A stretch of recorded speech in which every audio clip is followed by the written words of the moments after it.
ქრისტიანობა არ არის უბრალოდ ესე ირჯვის გადაწერა, მარტო მარხვის შენახვა, ტაძარში სიაური წოცვას დასწრება. ეს არა ქრისტიანობა. ქრისტიანობა არის შენი ცოცხალი დამოკიდებულება ცოცხალ ღმერთთან. გააზრებული უნდა კონდეს ეს მოჩვენებითი სარწმუნოება, მოჩვენებითი ქრისტიანობა, სხვას რო აჩვენებ თავს რომ კარგი ხარ და რო ამაყობ საკუთარი თავი და რო წარმოაჩენ საკუთარი, რო გინდა რომ შენზე კარგი წარმოდგენა გქონდეთ. ეს არა ქრისტიანობა.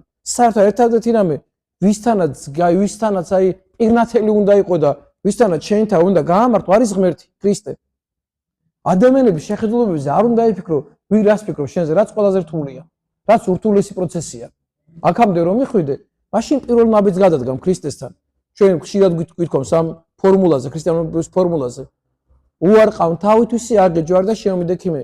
პირველ ნაბიჯს გადადგამ, როცა ამას მიაღწევ, უკვე საკუთარი თავი უარყოფა შეძლო, როცა შენ სხვისი აზრი არ გაინტერესებს. და ოღონდ დაგაგებით არ გაინტერესებს, იცი? ეს აზრი ყველას აზრი გაინტერესებს შესმათ, ყველას აზრი. იმიტომ რომ გაიზარდო სულიერებაში, მაგრამ არც ერთი აზრი შენზე არ მოქმედებს. არც ქებადიდება მოქმედებს შენზე, არც ლანძღვაგინება მოქმედებს შენზე, იმიტომ რომ შენ იცი რომ შენ ღვთის წინაშე უნდა იცხოვრო და ღვთის წინაშე უნდა მოიქცე სწორად. ადამიანების თვალის დასანახად არ უნდა აკეთო ეს ყველაფერი. ამ შემთხვევაში პირველ ნაბიჯს უარყავ თავითვისი ამ ნაბიჯს გადადგამ. მერე უკვე მეორე ნაბიჯზე წახვალ. აღეჯვარე და შემომიდექი მე. მე უკვე შეძლებ ამას. თუ პირველ ნაბიჯს გადადგამ და ამას შეძლებ. მერე უკვე ის განსაცდელები რაც შენ ცხოვრებაში დაეშვება. რაც გინდა მტკივნეული იყო შენ ცხოვრებაში ეს განსაცდელი, ამ ქვეყნიური ტკივილი, ხო? შენ მზად ხარ ამ ტკივილის უკვე მისაღებად. უკვე შენი ამ ჯურის აღება შეგიძლია. როცა საკუთარი თავს უარყოფ და შეძლებ ამას. მერე უკვე შეძლებ ეს ჯვარი აიღო საკუთარ თავზე. ეს ჯვარი დაიდო. ის განსაცდელები, ის ტკივილები, რაც ადამიანს ამ ქვეყანაზე ეძლევა, რაც წმინდანებმა შეძლეს, რაც მოახერხეს წმინდანებმა.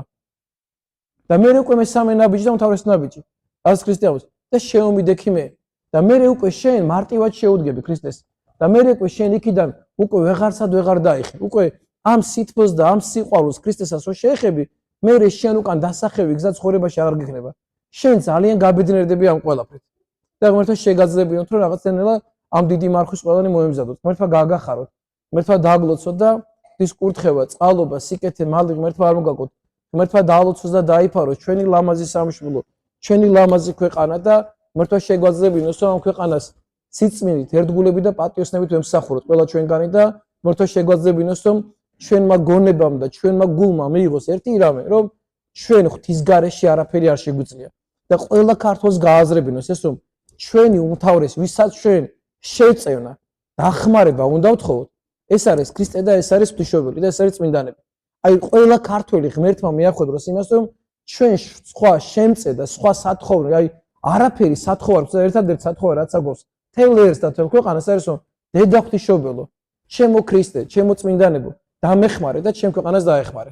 ხოლო თქვენ იმედზე ვართ, ჩვენ არავის იმედი არ აქვს. ჩვენ არავინ არ დაგვეხმარება თქვენს გარდა და აი ღმერთმა ყველა ქართველს გონებაში აი ეს აზრი მოიტანოს და აქამდე რომ მიხვიდე ამის სათქმელად, შენი ცხოვრების წესი უნდა იყოს შესაბამისობაში.